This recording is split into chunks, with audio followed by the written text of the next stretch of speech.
ஆமென். வாசிப்போம் எபிரேயர் 10ஆம் அதிகாரம் 5ஆம் 7ஆம் வசனம். எபிரேயர் 10ஆம் அதிகாரம் 5ஆம் வசனம் 7ஆம் வசனம். ஆகையால் அவர் உலகத்தில் பிரவேசிக்கும் போது பலியையும் காணிக்கையையும் நீர் விரும்பவில்லை, ஒரு சரீரத்தை எனக்கு ஆயத்தம் பண்ணினீர். ஆமென். 7ஆம் வசனம். அப்பொழுது நான் தேவனே உம்முடைய சித்தத்தின்படி செய்ய இதோ வருகிறேன், புஸ்தக சுருளில் என்னை குறித்து எழுதியிருக்கிறது என்று சொன்னேன் என்றார். ஆமென். In English, ஆங்கிலத்திலும் வாசிப்போம். 5ஆம் 7ஆம் வசனம். Therefore, when Christ came into the world, he said, sacrifice and offering you did not desire, but a body you prepared for me. 7. Then I said, here I am, it is written about me in the scroll. I have come to your will, O God. ஆமென். ஆக இந்த காலை நேரத்திலே தேவனுடைய திட்டம், தேவ சித்தத்தை குறித்து ஒரு சுருக்கமான செய்தியை நான் பகிர்ந்து கொள்ள விரும்புகிறேன். இந்த இடத்திலே வாசிக்கும் பொழுது நன்றாய் கவனியுங்கள். பிதா தன்னுடைய குமாரனாகிய இயேசு கிறிஸ்துவுக்கு இந்த பூமியிலே வரும் பொழுது ஒரு சரீரத்தை ஆயத்தம் பண்ணினாராம். இயேசு கிறிஸ்து இந்த பூமிக்கு அவர் வந்து பிதாவின் சித்தத்தை செய்வதற்காக மட்டும்தான் அவர் இந்த பூமிக்கு அனுப்பினார். அதற்காக என்ன செய்தாராம்? அவருக்கு ஒரு சரீரத்தை அவர் ஆயத்தம் பண்ணினார். ஆக இந்த காலை நேரத்திலே நான் உங்களுக்கு சொல்ல விரும்புகிற செய்தி என்னவென்றால், தேவன் உங்களையும் என்னையும் படைத்ததுக்கு ஒரு தெய்வீக நோக்கம் உண்டு. எத்தனை பேர் ஆமென் சொல்லுகிறீர்கள்? ஆமென். உங்களை உண்டாக்கினவருக்கு என்ன இருக்கிறது? ஒரு தெய்வீக நோக்கம் இருக்கிறது. நீங்கள் செய்கிறதில் எல்லாம் என்ன கிடையாது? தெய்வீக நோக்கம் இல்லை. ஆனால் உங்களை படைத்தவருக்கு ஒரு நோக்கம் இருக்கிறது. அந்த நோக்கத்தை நீங்கள் கர்ப்பத்திலே உண்டாக முன்பதாகவே கர்த்தர் ஆயத்தம் செய்திருக்கிறார். ஆமென். நான் என்ன சொல்கிறேன் என்றால், நீங்கள் உருவாக முன்பதாகவே உங்களுக்கான தரிசனத்தை அவர் ஆயத்தம் செய்திருக்கிறார். தரிசனத்தை ஆயத்தம் செய்துதான் என்னை கர்ப்பத்திலே அவர் வைத்திருக்கிறார். ஆமென். ஆமென். பிறக்கும் முன் என்ன செய்திருக்கிறார்? ஆண்டவர் எனக்கு ஒரு வரைபடத்தை வைத்திருக்கிறார். தேவ சித்தம் என்றால் என்னவென்றால், சுருக்கமாய் சொன்னால் அது தேவனுடைய விருப்பம். என்னுடைய சித்தம் என்றால் அது என்னுடைய விருப்பம். அப்ப தேவனுடைய விருப்பம் என்னை உண்டாக்கும் பொழுது, படைக்கும் பொழுது நான் இப்படி இருக்க வேண்டும் என்று அவர் உள்ளத்திலே கர்த்தர் எதிர்பார்த்தார், கர்த்தர் நம்பினார். ஆமென். பிரசாத் இப்படித்தான் இருக்க வேண்டும் என்று கர்த்தர் என்ன செய்தார்? நினைச்சார். ஆமென். நம்பினார். இங்க இருக்க எல்லாரும் அப்படிதான். இந்த இருக்க எல்லாரோட பெயரை சொல்ல இயலாது. இங்க இருக்கிற ஒவ்வொருவரும் ஏன் கர்ப்பத்தில் ஒரு குழந்தை இருந்தால் நான் சொல்கிறேன், அந்த குழந்தை கூட ஆண்டவருடைய சித்தத்துக்காக ஆண்டவர் உண்டாக்குகிறார். இயேசு கிறிஸ்துவுக்கு பிதா இந்த பூமிக்கு வரும்பொழுது சரீரத்தை ஆயத்தம் பண்ணினதுக்கு ஒரு நோக்கம் உண்டு. இன்னைக்கு நீங்க இந்த சரீரம் உங்களுக்கு கொடுத்திருக்கிறார், இந்த உலக காரியங்களை அனுபவிப்பதற்காக அல்ல, தேவனுடைய சித்தத்தை செய்வதற்காக. ஆமென். இந்த பூமியில வந்து நீங்க வாழும் பொழுது இந்த சரீரத்துக்காக தான் நம்ம எல்லாம் முக்கியத்துவம் கொடுக்கிறோம். ஆனா ஆண்டவர் இந்த சரீரத்தை உண்டாக்கினதே அவருடைய சித்தத்தை செய்வதற்கு. ஆமென். அப்ப இந்த வரைபடம் மிக முக்கியமானது. கடவுளுக்கு என்ன குறித்து ஒரு சித்தம் இருந்தது, அதை நான் வரைபடம் என்று சொல்ல விரும்புகிறேன், ஒரு சித்திரம் என்று சொல்ல விரும்புகிறேன். என்னை உண்டாக்க முன்பதாகவே அவர் இவனை இதற்காக வடிவமைக்க வேண்டும் என்று. நன்றாய் கவனிங்கள். கர்த்தர் என்னை அவருடைய சித்தத்துக்காக வடிவமைத்திருக்கிறார். ஆமென். என்ன செஞ்சிருக்கிறாரு? டிசைன் பண்ணியிருக்கிறாரு. ஆமென். என்ன படைக்கக்குள்ளே அவருக்கு என்ன குறித்து அவர் உள்ளத்தில் ஒரு படம் இருந்தது. இப்போ நீங்கள் ஒரு படம் வரையும் பொழுது எப்படி உங்களுக்கு உள்ளத்தில் என்ன இருக்கும்? ஹலோ, என்ன இருக்கும்? ஒரு படம் வரைய போறீங்க. அப்போ உள்ளத்தில் அந்த படம் இருக்குமா இல்லையா? அந்த படம் உங்களுக்குள்ளே இருக்கும். ரொம்ப படம் இன்னைக்கு இருக்குது. அந்த படத்தை சொல்லவில்லை. ஒரு படம் வரைய போறேன், நான் ஒரு ஒரு சித்திரம் தீட்ட போகிறேன்னா நான் எனக்கு தெரியும், நான் இப்படி மரம் வரைய போறேன், வீடு வரைய போறேன், இப்படி எல்லாம் படம் இருக்கிறது. வீட்டில் பார்த்தீங்கன்னா நீங்கள் ஒரு நல்ல படம், ஒரு ஃபேமிலி ஃபோட்டோ வச்சிருப்பீங்க.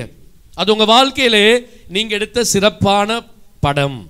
அப்படித்தானே? காலையில் குடும்பமாக எழும்பி முகம் கூட கழுவாமல் தலைவிரி கோலமாக ஒரு ஃபோட்டோ எடுத்து வீட்டில் மாட்டுவீங்களா? இல்லை, என்ன செய்வீங்க? நீங்கள் உங்களோட திருமண ஃபோட்டோ இருக்கும் வீட்டில். அதை எப்போ பார்த்தாலும் அப்பா அதை பார்க்கல ஒரு சந்தோஷம். 50 வயசானாலும் நான் அப்படி இருந்திருக்கிறேன். ரொம்ப பேர் சில நேரம் ஃபோட்டோவை பார்த்தா ஆளுக்கும் படத்துக்கும் சம்பந்தமே இல்லை. ஏன் பொண்ணு பொண்ணு மாதிரி இருக்காது, மாப்பிள்ளை மாப்பிள்ளை மாதிரி இருந்திருக்க மாட்டாங்க. அப்படியே பூசி பூசி பூசி அது 2 நாள் கழுவுனாலும் போவாது. அப்போ உங்களுக்கே உங்கள் வாழ்க்கையில் ஒரு சிறப்பான படம் இருக்க வேண்டும் விரும்பினால், உங்களை படைக்க முன்பதாகவே கர்த்தருடைய உள்ளத்தில் உங்களை குறித்து ஒரு சிறப்பான ஒரு திட்டம் இருந்தது. ஆமென். நானும் வரைவேன், முந்தி நல்லா வரைவேன் சொல்லி நினைக்காதீங்க. நான் சிங்கம் வரைஞ்சா எங்கள் அக்காமார் சொல்லு, என்னடா நீ நாயை வரைஞ்சி வச்சிருக்கிற. ஒரு நாள் அப்படி நடந்தது. நான் நினைச்சு வரைஞ்சது வேற, இவங்க வந்து பார்த்து சொன்னது என்ன நாய் இப்படி இருக்கு சொல்லி. நான் நாயை வரையவே இல்லை, நான் வரைஞ்சது சிங்கத்தை. சில பேர் வாழ்க்கை அப்படி ஆகி இருக்கிறது. தேவனுடைய சித்தத்தை நீங்க என்னைக்கு செய்றீங்களோ அன்னைக்கு உங்க வாழ்க்கையில திருப்தி உண்டாகும். நல்லா கவனிங்க. இன்னைக்கு ஆண்டவருக்கு சொல்றோம், ஆண்டவரே நீங்க சில ஜெபங்களுக்கு பதில் கொடுக்கல, நான் கேட்கிறேன் தேவ சித்தம் செஞ்சீங்களா? சில பேர் இன்னைக்கு சில காரியங்கள் இழந்திருக்கிறீங்களே, கர்த்தருடைய சித்தத்தை கேட்டீர்களா? ஹலோ, இருக்கிறீங்களா? இன்னைக்கு அநேக விஷயத்தை தொலைத்து இருக்கிறோமே, தேவ சித்தத்தை கேட்டீர்களா? இன்னைக்கு ரொம்ப பேர் சொல்லுவாங்க, நான் தேவ சித்தம் இருந்தா நான் வேலைக்கு போறேன். சரியாது? எந்த வேலைக்கு போகணும், எங்க போகணும் சொல்லி ஆண்டவரை கேட்கணும். ஒரு ஆமேன் சொல்லுங்க. ஆமேன். ஆண்டவரே நான் வெளிநாடு போகிறேன், கர்த்தர் சொன்னா போகணும், இல்லாட்டி இருக்கிற இடத்துல ஆண்டவர் உங்களை ஆசீர்வதிப்பார். ஆமேன் சொல்லுங்க. ஹல்லேலூயா. திருமணம் முடிக்கிறது தேவ சித்தமா? இன்னைக்கு ரொம்ப பேர் சொல்லுவாங்க, ஆண்டவருக்கு சித்தமா நான் முடிக்கிறேன். ஆண்டவர் என்ன மாப்பிள்ளை பொண்ணு பார்த்துட்டு ஏஜென்ட்டா நடத்துறாரு? ஏற்கனவே பைபிள் என்ன சொல்லி இருக்கிறாரு? திருமணம் முடிப்பது தேவ சித்தம். ஆனா யாரை முடிக்கணும், எப்போ முடிக்கணுங்கிறது அவர்கிட்ட கேட்கணும். கேட்காம செஞ்சுட்டு அப்புறம் ஆண்டவரை குறை சொல்றது, ஜெபத்தை கேட்கல, கண்ணீரை கேட்கல, அவரை பார்க்கல, இவரை பார்க்கல. ஆனா இது எவ்வளோ பெரிய ஒரு விஷயம் தெரியுமா? தேவ சித்தம் இல்லாமல் செய்துவிட்டு கர்த்தரை குறை சொல்லுவதில் எந்த காரணமும் கிடையாது. ரொம்ப பேர் 10 வருஷத்துக்கு அப்புறம் யோசிக்கிறாங்க, ஆண்டவரே கல்யாண வாழ்க்கையில் தேவ சித்தம் செஞ்சேனா சொல்லி. நீங்கள் செஞ்சீங்களோ செய்யலையோ முடிஞ்சது கதை. ஒரு ஆமேன்னு சொல்லுங்க. No chance. இதெல்லாம் என்ன செய்யும்? இதெல்லாம் வாழ்க்கையை ரொம்ப பாதிக்கும். ஆக இன்று நான் உங்களுக்கு சொல்ல விரும்புகிற காரியம், தேவ சித்தத்துக்கு உங்களை ஒப்புக் கொடுங்கள். ஆமேன். தேவ சித்தம் என்பது ஏனோ தானோ இல்லை. நான் என்ன சொல்றேன்னா, உங்களை டிசைன் பண்ணியிருக்கிறாரு, வடிவமைத்திருக்கிறார். எதுக்கு தெரியுமா? வேற எதற்காகவும் அல்ல, கடவுளுடைய சித்தத்தை செய்வதற்காக தான் நீங்கள் படைக்கப்பட்டிருக்கிறீர்கள். இந்த உங்களுக்குள்ள இருக்கிற ஒவ்வொரு தாளந்துக்குள்ளும் தேவனுடைய சித்தம் உண்டு. எத்தனை பேர் ஆமேன் சொல்றீங்க? உங்களுக்கு இருக்கிற வரத்துல தேவ சித்தம் உண்டு, உங்களுக்கு இருக்கிற விருப்பத்திலே தேவ சித்தம் உண்டு, நீங்கள் செய்கிற தொழிலிலும் தேவ சித்தம் உண்டு, உங்களுக்கு கொடுத்து உங்களை வளர்த்த விதம் ஆண்டவருக்கு தேவ சித்தம் உண்டு. ஆமென். அடிக்கடி சொல்லுவேன், சில நேரம் நான் வளர்ந்த வாழ்க்கைக்கும் குடும்பத்துக்கு நான் சிலர், ஆண்டவரே நான் மரித்து போயிருப்பேன், இன்னைக்கு வரைக்கும் நான் உயிரோடு இருக்கிறேன்னா கர்த்தர் நான் பிறக்க முன்பதாகவே கர்த்தர் எனக்கு ஒரு தரிசனத்தை ஆயத்தம் பண்ணி வைத்திருக்கிறார். அந்த தரிசனம் நிறைவேறும் வரைக்கும் கர்த்தர் என்னை வாழ வைப்பார். ஆமென். நான் என்ன சொல்றேன்னா, கர்த்தரையும் பார்க்கல உங்க வாழ்க்கையில நல்லது செய்ய யாராலையும் முடியாது. எத்தனை பேர் ஆமென் சொல்றீங்க? கர்த்தரை விட உங்க வாழ்க்கையில நல்லது செய்ய யாராலையும் முடியாது. உங்கள் தாய்க்கும் முடியாது, உங்கள் தகப்பனுக்கும் முடியாது. ஊழியம் செய்தவர்கள் ஊழியத்தை இழப்பது தேவ சித்தமா? நல்ல சபையில இருந்துட்டு, நல்ல ஆவிக்குரிய சபையில இருந்து சத்தியம் இருக்க சபையை விட்டு அதை இதையும் தேடி போறீங்களே, இது தேவ சித்தமா? இல்லை. நடப்பதெல்லாம் நன்மைக்கே, நன்மைக்கே. நான் பாடினதே இல்லை. நான் சொல்றேன், அது பொய். ரொம்ப பேர் பொய்யை படிக்கிறார்கள். அது யாரு சொல்ல வேண்டும்? கடவுளுடைய சித்தத்துக்கு அர்ப்பணித்து உபத்திரவத்து மத்தியிலும் போனாலும், இழப்புகள் மத்தியிலும் போனாலும் அவன் சொல்ல வேண்டும், நடப்பதெல்லாம் நன்மைக்கு. ஏனென்றால் கர்த்தர் ஒரு நாள் அதை நன்மையாக தான் மாற்றி முடிப்பார். கண்டதையும் நான் செய்துவிட்டு, எனக்கு விருப்பமானதை எல்லாம் செய்துவிட்டு நடப்பதெல்லாம் நன்மைக்கு 30 வருஷம் பாட்டு மட்டும்தான் இருக்கும், வேற எதுவுமே இருக்காது வாழ்க்கையில். கர்த்தர் உங்களை ஆசீர்வதிப்பார். ஆமென் சொல்லுங்க. தேவ சித்தம் இல்லைன்னா வாழ்க்கையில் திருப்தி இல்லை. நான் என்ன சொல்றேன்னா, நீங்கள் பிறந்த விதத்திலிருந்து, நீங்கள் வளர்ந்த விதத்திலிருந்து கர்த்தர் எல்லாத்தையும் அனுமதிச்சார்னா, ஆண்டவருடைய தரிசனத்துக்காக உங்களை அவர் செதுக்குகிறார், உருவாக்குகிறார். ஆமென். சில நேரம் நீங்கள் வறுமையில் போனீங்க தெரியுமா, அதுக்கான ஒரு தரிசனத்தை கர்த்தர் வைத்திருக்கிறார். சில குடும்பங்கள் வேதனை மத்தியில் நீங்கள் பிறந்தீங்க தெரியுமா, கர்த்தருக்கு ஒரு தரிசனம் உண்டு. ஆமென். அந்த தரிசனத்துக்கு ஒப்பு கொடுத்தீங்கன்னா ஒரு வயசு வரும்பொழுது கட்டாயம் அந்த தரிசனம் உங்களை தூக்கி சுமக்கும். இன்னைக்கு தரிசனம் இல்லை. ஒரு வயசுக்கு மேலே நீங்கள் தரிசனத்தை இழந்தீங்கன்னா வாழ்க்கை அதே வண்ணமாய் ஓடி முடியும். ஆனால் சபையில் இருக்கிறவர்களுக்கு தரிசனம் இருக்க வேண்டும். ஒரு ஆமென் சொல்லுங்க. வாசிப்போம். அப்போஸ்தலர் 13ஆம் அதிகாரம் 22-23 வசனம். அப்போஸ்தலர் 13ஆம் அதிகாரம் 22-23 வசனத்தை வாசிக்கும் பொழுது, பின்பு அவர் அவனை தள்ளி தாவீதை அவர்களுக்கு ராஜாவாக ஏற்படுத்தி ஈசாயின் குமாரனாகிய தாவீதை என் இருதயத்துக்கு ஏற்றவனாக கண்டேன். எனக்கு சித்தமானவைகளை எல்லாம் அவன் செய்வான் என்று சொல்லுங்க. கொஞ்சம் இருங்க, எல்லாரும் சொல்லுங்க. எனக்கு சித்தமானவை எல்லாம் அவன் செய்வான். ஆமென். இன்னைக்கும் ஆண்டவர் உங்களை பார்த்து சொல்லுகிறார், அவர் நம்புகிறார், நீங்கள் கர்த்தருக்கு சித்தமானதை செய்வீர்கள். ஹல்லேலூயா. செஞ்சு பாருங்களேன். அந்த சித்தத்தில் இருந்தாதான் உங்க வாழ்க்கையில மற்றதெல்லாம் உங்களோட கண்ட்ரோல்ல இருக்கும், கர்த்தருடைய கண்ட்ரோல்ல இருக்கும். இப்ப தாவீதை ஆண்டவர் சொல்கிறார், பின்பு அவர் அவனை தள்ளி தாவீதை அவர்களுக்கு ராஜாவாக ஏற்படுத்தி ஈசாயின் குமாரனாகிய தாவீதை என் இருதயத்துக்கு ஏற்றவனாக கண்டேன். இதுக்கு முன்னுக்கு யார் ராஜாவா இருக்கிறார் என்றால், இஸ்ரவேல் தேசத்திலே முதல் ராஜா யாரு தெரியுமா? சவுல். சவுல் எத்தனை வருஷம் இஸ்ரவேல் தேசத்தை அரசாண்டான் என்றால் 40 வருஷங்கள் அரசாண்டான். எல்லாம் கவனிங்கள். இப்ப இந்த வார்த்தை கர்த்தர் சொல்லும் பொழுது சொல்றார், ஈசாயின் குமாரனாகிய தாவீது. இந்த வார்த்தையை ஆண்டவர் சொல்லும் பொழுது தாவீது பிறந்திருந்தாரா இல்லையா? இந்த வார்த்தை ஆண்டவர் என்ன சொல்றாரு? தாவீதை என் இருதயத்துக்கு ஏற்றவனாக கண்டேன், ஆகவே நான் உன்னை தள்ளி என் இருதயத்துக்கு ஏற்ற ஒருவனை கொண்டு வர போகிறேன். அவன் யார் என்றால் ஈசாயின் குமாரனாகிய தாவீது. இந்த வார்த்தை எழுதும் பொழுது தாவீது பிறக்கவில்லை.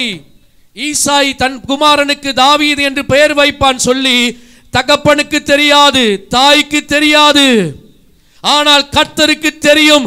ஆண்டவர் சொன்னார், நான் என் இருதயத்துக்கு ஏற்ற சித்தமானவனை செய்கிற ஒருவனை இந்த பூமியில தரிசனத்தை ஆயத்தப்படுத்தி நான் பிறக்க செய்வேன். உங்க தரிசனம் ரொம்ப பெருசு தெரியுமா? ஆமென். இந்த பிரசாத்துக்கு ஒரு தரிசனத்தை ஆண்டவர் உண்டாக்கின பிறகுதான் நான் நினைக்கிறேன் என் தாய்க்குள்ளே என்னை வைத்திருக்கிறார். எத்தனை பேர் சொல்றீங்க? நீங்க சாதாரணமானவர்களாய் உங்களை நினைக்க வேண்டாம். முதல் வசனம் போடுங்க. 1 சாமுவேல் 13ஆம் அதிகாரம் 1ஆம் வசனம். 1 சாமுவேல் 13ஆம் அதிகாரம் 1ஆம் வசனத்தை வாசிக்கும் பொழுது, சவுல் ராஜ்யபாரம் பண்ணி 1 வருஷம் ஆயிற்று. அவன் இஸ்ரவேலை ஆண்ட 2ஆம் வருஷம் அரசாண்ட போது, நல்லா கவனிங்க.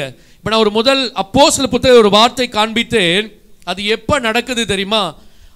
இஸ்ரவேலிலே முதல் வருஷம் சவுல் ராஜாவாகி 2வது வருஷம் ஆரம்பிக்கும் பொழுது ஆண்டவர் சொல்றாரு, சவுல் தேவனுக்கு கீழ்ப்படியல்ல, தேவனுடைய இருதயத்துக்கு ஏற்றவனாய் தேவ சித்தம் செய்யவில்லை. அந்த ராஜா ஆண்டவர் சொல்றாரு, சவுல் ராஜாவாகி 2வது வருஷத்திலேயே அவனை நான் என் சித்தத்தை செய்யாதவன் என்றபடியினாலே ராஜாவாய் புறக்கணித்து விட்டேன். தாவீது எத்தனை வயதிலே இஸ்ரவேல் தேசத்துக்கு ராஜாவாய் மாறினான்? எத்தனை வயசு? 30 வயசு. யார் சொன்னது? யாரு? ஓ, பிரைஸ் தி லார்ட்.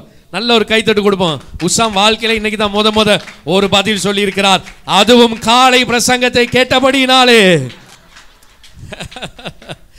ஆமென். அப்படி சரி, எங்கள் பிள்ளைகள் வளர வேண்டும் என்று நான் ஆசைப்படுகிறேன். கர்த்தர் ஆசீர்வதிப்பார். ஆமென். பாருங்க, சவுல் ராஜ்யபாரம் 40 வருஷம் பண்ணுகிறான். 2ஆம் வருஷத்திலே கர்த்தர் சொல்கிறார், என் இருதயத்துக்கு நீ ஏற்றவன் அல்ல, ஆகவே நான் உன்னை ராஜ்ய பாரத்திலிருந்து தள்ளுகிறேன். அப்பொழுது வேதம் சொல்லுகிறது, தாவீது எப்ப ராஜாவாகிறான்? 30 வயசுல. அப்படியானால் இது நடந்து 8 வருஷத்துக்கு அப்புறம் தான் ஈசாய்க்கே ஒரு மகன் பிறக்கிறான். ஆனால் அவனுக்கு மகன் பிறக்க முன்பதாகவே கர்த்தர் சொல்றார், தாவீது என்கிற ஒருவன் இருக்கிறான், அவன் என் இருதயத்துக்கு ஏற்றவன். இன்னைக்கு எல்லாரும் எங்கிருந்து கொண்டு வந்திருக்கிறார் தெரியுமா? ஆண்டவர் உங்களுக்காக ஒரு தரிசனத்தை ஆயத்தம் செய்திருக்கிறார். ஆமென். சவுலை ஆண்டவர் 40 வருஷத்துக்கு முன்னுக்கு புறக்கணிக்கல. 40 வருஷம் அரசாண்டான். ஆனால் 38 வருஷம் புறக்கணிக்கப்பட்டவனாயிருந்தான். 38 வருஷம் தேவ சித்தம் செய்யவில்லை. ஆனால் தாவீது கர்த்தருடைய சித்தத்தை செய்தான். சபையில 30 வருஷம் இருக்கிற முக்கியம் இல்லை. அவ்வளவு சம்பாதிச்சேன், இங்க போனேன், அதை செய்தேன், அது முக்கியம் இல்லை. தேவ சித்தம் செய்தீர்களா? அதுதான் முக்கியம். தாவீதை ஆண்டவர் சொல்றாரு, என் இருதயத்துக்கு ஏற்றவன், ஆனாலும் அவனுடைய காலத்தை அவனுக்கு கொடுத்தார், கொடுத்து முடித்தார். ஆனாலும் அவன் தேவ சித்தம் செய்யாதவன். இன்னைக்கு சபையில் எத்தனை பேர் தேவ சித்தம் செய்கிறீர்கள்? தேவன் உங்களுக்காக வரைந்த வரைபடம், உங்களை எதுக்கு டிசைன் பண்ணி இருக்கிறாரு, அதுதான் உங்கள் வாழ்க்கை. அதை நீங்க செய்ய வேண்டும் என்பதுதான் கர்த்தருடைய விருப்பம். அதற்காக தான் இந்த சரீரத்தை கர்த்தர் உங்களுக்கு ஆயத்தப்படுத்தி கொடுத்திருக்கிறார். ஆமென். யோவான் 4:34 இயேசு அவர்களை நோக்கி, நான் என்னை அனுப்பினவருடைய சித்தத்தின்படி செய்து அவருடைய கிரிகையை முடிப்பதே என்னுடைய போஜனமாய் இருக்கிறது. ஆமென் சொல்லுங்க. ஆமென். கடவுளுடைய சித்தம் செய்வதுதான் இயேசு சொல்றாரு, நான் இந்த பூமிக்கு வந்தேன். My food, said Jesus, is to do the will of him who sent me and to finish his work. ஆமென். இயேசு சொன்னாரு, அவர்களை நோக்கி என் பிதாவின் சித்தம் செய்வதே. ஒரு ஆமென் சொல்லுங்க. பிதா உங்கள் மேலே ஒரு சித்தத்தை வைத்திருக்கிறார். எத்தனை பேர் விசுவாசிக்கிறீங்க? ஒரு கையெழுத்து சொல்லுங்க. பிதா எனக்காக ஒரு தரிசனத்தை ஆயத்தம் செய்திருக்கிறார். ஆமென். செய்து பாருங்க. தேவ சித்தம் சில கஷ்டமா தான் இருக்கும், ஆரம்பம் கடினமாக தான் இருக்கும். தாவீதை ராஜாவா ஏற்படுத்தினபடியினாலே ஆண்டவர் அரண்மனையிலே பிறக்க வைக்கவில்லை. அவனுக்கு அரண்மனை இருந்தது, ஆனாலும் கர்த்தர் அவனை ஏழ்மையாகத்தான் பிறக்க வைத்தார். அவன் வளரும் பொழுது தாயும் தகப்பனும் வெறுத்தார்கள். பால் கொடுக்கும் பொழுதே அவனை வெறுத்தார்கள் என்று வேதம் சொல்லுகிறது. அவன் அப்படி வெறுக்க வச்சதுக்கு காரணம் என்ன தெரியுமா? அவனுக்கான ஒரு பெரிய தரிசனம் உண்டு. ஒரு ஆமென் சொல்லுங்க. எத்தனையோ உபத்திரவத்தில் நீங்க நிக்கிறீங்களா? நான் சொல்றேன், உங்களை பார்த்து உங்களுக்காக கர்த்தர் ஒரு பெரிய தரிசனத்தை ஆயத்தம் செய்திருக்கிறார். எத்தனையோ விபத்துகளிலே, வியாதிகளிலே, துன்பத்திலே, வறுமையிலே இன்னைக்கும் உயிரோடு இருக்கிறீங்களா? நீங்கள் செய்ய வேண்டிய பிதாவின் சித்தம், பிதாவின் தரிசனம் இன்னும் பாதியில நிக்குது. ஒரு ஆமென் சொல்லுங்களேன். ஹல்லேலூயா. அந்த தரிசனத்தை நீங்கள் நோக்கி ஓடுவீர்களானால் ஆண்டவர் அந்த தரிசனம் நிறைவேறும் வரையிலும் கர்த்தர் உங்களை நடத்தி கொண்டே இருப்பார். ஆமென். தரிசனம் ரொம்ப முக்கியம். யோவான் 5:30 தேவ சித்தம் செய்யுங்கள். யோவான் 5:30 நான் என் சுயமாய் ஒன்றும் செய்கிறதில்லை, நான் என் சுயமாய் ஒன்றும் செய்கிறதில்லை, நான் கேட்கிறபடியே நியாயம் தீர்க்கிறேன். எனக்கு சித்தமானதை நான் தேடாமல் என்னை அனுப்பின பிதாவுக்கு சித்தமானதையே நான் தேடுகிறபடியால் என் தீர்ப்பு நீதியாய் இருக்கிறது. ஆமென். ஹல்லேலூயா. By myself I can do nothing. I judge only as I hear, and my judgment is just, for I seek not to please myself but him who sent me. ஆமென். அப்ப ஆண்டவர் சொல்றார், நான் என் சுயமாய், இயேசு சொன்னார், என் சுயமாய் நான் ஒன்றும் செய்வதில்லை, பிதாவின் சித்தம் செய்யும்படி ஆண்டவர் என்னை இந்த பூமியில அனுப்பியிருக்கிறார். ஒரு ஆமென் சொல்லுங்க. ஹல்லேலூயா. இந்த கை, கால், இந்த கண், என்னுடைய சத்தம், இதெல்லாமே கர்த்தரையே அமைச்சிருக்கிறார் தெரியுமா? அவருடைய ஒரு வேலைக்காக என்னை படைத்திருக்கிறார். ஆமென். நீங்க இன்னைக்கு தேவ சித்தத்துக்கு ஒப்பு கொடுங்க, ஆண்டு உங்களை ஆசீர்வதிப்பார். ஒரு ஆமென் சொல்லுங்க. பிள்ளைகளை கடவுளுடைய சித்தத்துக்காக வளர்க்கணும். ஆமென். பிள்ளைகளை கர்த்தர் ஏன் கொடுத்திருக்கிறார்? தேவ சித்தம் செய்வதற்கு. இன்னைக்கு வாலிப பிள்ளைகளுக்கு நான் சொல்றேன், எல்லா பிள்ளைகளுக்குள்ளும் தேவ சித்தத்துக்காக ஒப்பு கொடுங்க. ஒரு ஆமென் சொல்லுங்க. சபையில் உள்ள பிள்ளைகளுக்கு தேவ தரிசனத்தின் மேலே வாஞ்சை இருக்க வேண்டும், தேவ சித்தத்தின் மேலே வாஞ்சை இருக்க வேண்டும். கர்த்தர் நமக்கு கொடுத்திருக்கிற ஒவ்வொரு விஷயத்துக்கும் என்ன இருக்கிறது? காரணம் இருக்குது. ஆமென். உங்க வீட்டை குறித்து தேவனுக்கு ஒரு சித்தம் உண்டு, உங்கள் பிள்ளைகளை குறித்து தேவ சித்தம் உண்டு. நீங்கள் அதற்காக பிள்ளைகள் வளர்ப்பீர்களானால் நிச்சயம் அந்த பிள்ளை வாழ்க்கை அர்த்தம் உள்ளதாக இருக்கும், மகிமை உள்ளதாக இருக்கும். தேவ சித்தம் இல்லாதவருடைய வாழ்க்கையிலே ஒரு நாளும் நான் சொல்றேன் அந்த சந்தோஷமும் திருப்தியும் அவளுக்கு வரவே வர முடியாது. ஆமென். இன்னைக்கு நீங்க போற கண்ணீர் பாதைக்கு காரணம் கடவுள் இல்லை, உங்களுடைய சுய தீர்மானங்கள், சுய சித்தம் செஞ்சனா வாழ்க்கையில் நான் அந்த சித்தத்துக்காக மட்டும், அதாவது அதை நிறைவேற்ற முடியாதவனாய் நான் ஓடிக்கொண்டே இருப்பேன் ஒழிய, ஆனால் தேவ சித்தத்தை நான் ஜீரோல ஆரம்பித்தாலும் கர்த்தர் என்னை ஹீரோவாக கொண்டு போவார். ஆமென். கண்களை மூடி இருக்கிற இடத்திலே நாம் ஜெபிக்க போகிறோம். கண்களை மூடுவோம். ஆண்டவர் சொன்னார், என் இருதயத்துக்கு என் சித்தத்தை நிறைவேற்றுகிற ஒருவனை நான் தேடுகிறேன். ஆண்டவர் சொல்றார், தாவீது பிறக்க முன்பதாகவே என் இருதயத்துக்கு ஏற்ற ஒருவனை நான் தெரிந்து கொண்டேன். யாருமே தாவீதுக்கு பெயர் வைக்கல. ஆனா ஆண்டவர் சொல்றாரு, தாயின் கருவில் உருவாக முன்பதாக உன்னை பெயர் சொல்லி அழைக்கிறேன். இந்த இடத்திற்கு எல்லாரையும் கர்த்தர் பெயர் சொல்லி அழைத்திருக்கிறார். உங்கள் தாயின் கருவில் உருவாக முன்பதாகவே கர்த்தர் உங்களுக்கான தரிசனத்தை ஆயத்தம் செய்திருக்கிறார்.